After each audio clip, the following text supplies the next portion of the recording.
Hello, this is the U.S. Consulate in Mexico. We're sorry, but your daughter, Sativa Transue, was found dead in her hotel room. It was the moment Jamie Bolu's life came crashing down. Just days before, she had seen her daughter, a beautiful, energetic 26-year-old, smiling brightly in selfies under the Cancun sun. Now, Jamie stood frozen, her phone shaking in her hand, struggling to breathe, trying to come to terms with the unbelievable. Sativa Transue would never return home.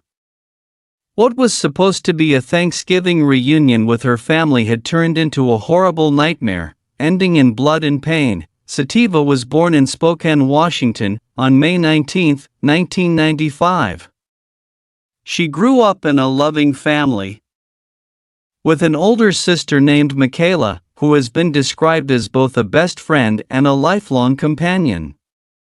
She graduated from Cheney High School in 2013 and then studied sports science at Eastern Washington University.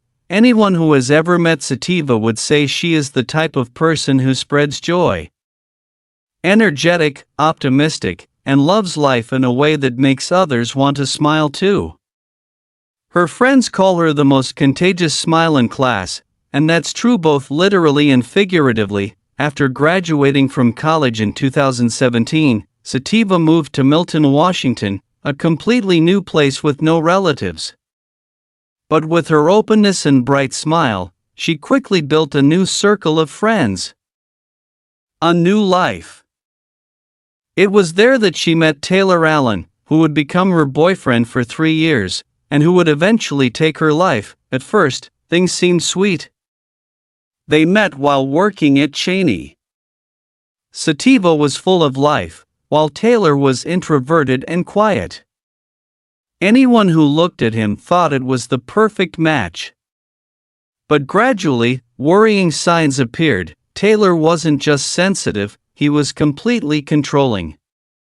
He installed tracking software on Sativa's phone, blocked all contact with her family and friends. Every time she wanted to go somewhere alone, to see her relatives, it led to arguments. Then he started using drugs, selling illegal substances, and had a criminal record. Holes in the walls of the apartment, broken bookshelves, broken glass, all were physical evidence of Taylor's uncontrolled anger. And Sativa? She hid it all. In front of her friends, she still smiled. In front of her sister, she reassured herself. Deep down, she was trapped. She loved Taylor, but she was afraid of him. And every time she tried to leave, Taylor threatened to kill herself.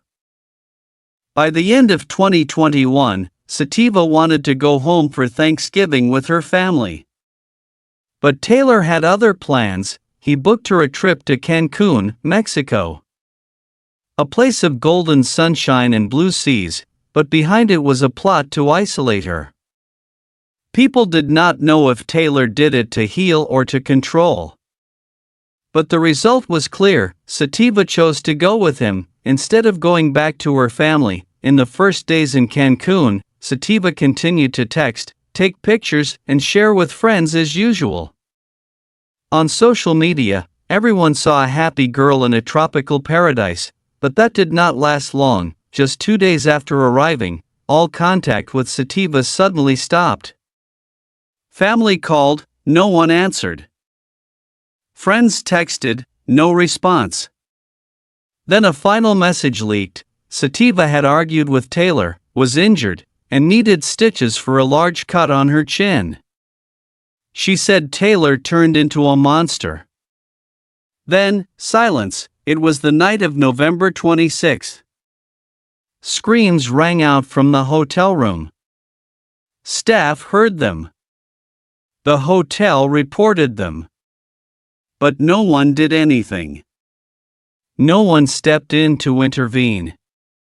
The next morning, Taylor appeared at the front desk, her voice calm as she said, "My girlfriend is sleeping."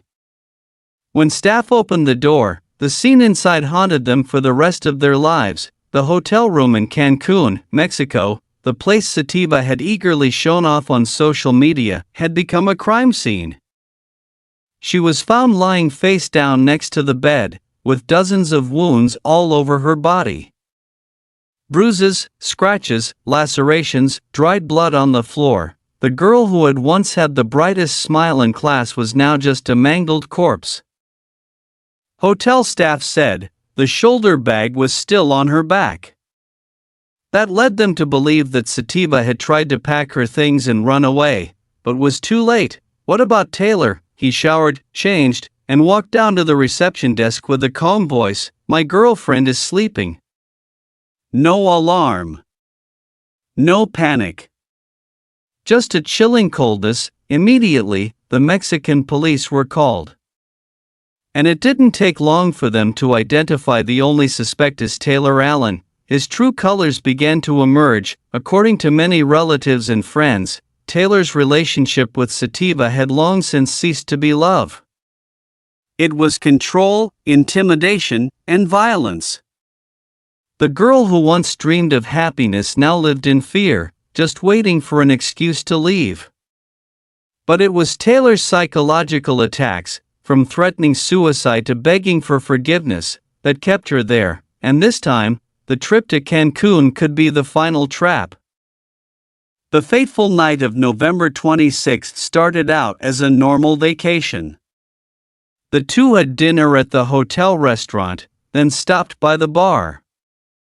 Witnesses said they initially seemed fine, no signs of conflict, until Sativa caught Taylor kissing another woman at the bar. Angry, hurt and disappointed, she reacted. The two argued. Then Taylor went berserk, literally. He smashed furniture, threw chairs, screamed, and was chased out of the bar by security. On the way back to his room, Taylor lost control completely. He jumped over the fence, fell, and hit his face on the ground. A scene that the entire hotel would remember forever. Staff were so concerned that they asked the two not to leave their rooms for the rest of the night. No one expected that behind the door of room 108, a brutal crime was waiting to happen. Around midnight, screams came from the first floor. Many people heard it, tourists and hotel staff alike. Some said it was a woman screaming for help. Others said she was just trying to go back to sleep. No one called the police. No one dared to knock. Even the security guards heard it, but they didn't intervene. They were afraid of Taylor. A big, aggressive, intimidating man. But they forgot the most important thing. Their job was to protect their guests. That night, Taylor beat Sativa savagely, until she collapsed. There were marks on her body that showed she had resisted. Scratches, bites, and abrasions on her arms and neck. But how could a 140-pound woman fight off a 260-pound man? Taylor killed her with his bare hands. Without a weapon. Just force and brutality. When the police arrived, he still played the innocent boyfriend. But physical evidence, witness testimony, and a history of violence against Sativa quickly led to his arrest. He was charged with feminicidio, the murder of a woman because of her gender, one of the most serious crimes under Mexican law. But that was just the beginning. The Sativa family now faced another nightmare. The Mexican justice system, with its language, legal, and financial barriers. When Jamie and Michaela heard about their daughter's death, they cried in despair. They had no money to bring Sativa's body back to the United States. They didn't understand the legal process in Mexico. And especially, they didn't trust the speed of justice in a foreign land. Michaela, Sativa's sister, decided to take action. She set up a GoFundMe to pay for her sister's return home, arrange a funeral, and hire her own lawyer to pursue the case. Despite the pain, Michaela knew she had to stand up, because Sativa would not have a second chance. On December 8, 2021, the family hired a lawyer. A day later, Sativa's body was returned to her hometown of Spokane, but the case is still not closed. Taylor is awaiting trial. And since then, more than 2 years have passed, no verdict has been announced. According to Michaela, Taylor joined a cartel in prison, tried to bribe, delay the trial. He tried everything to get out of jail, even though he was caught red-handed.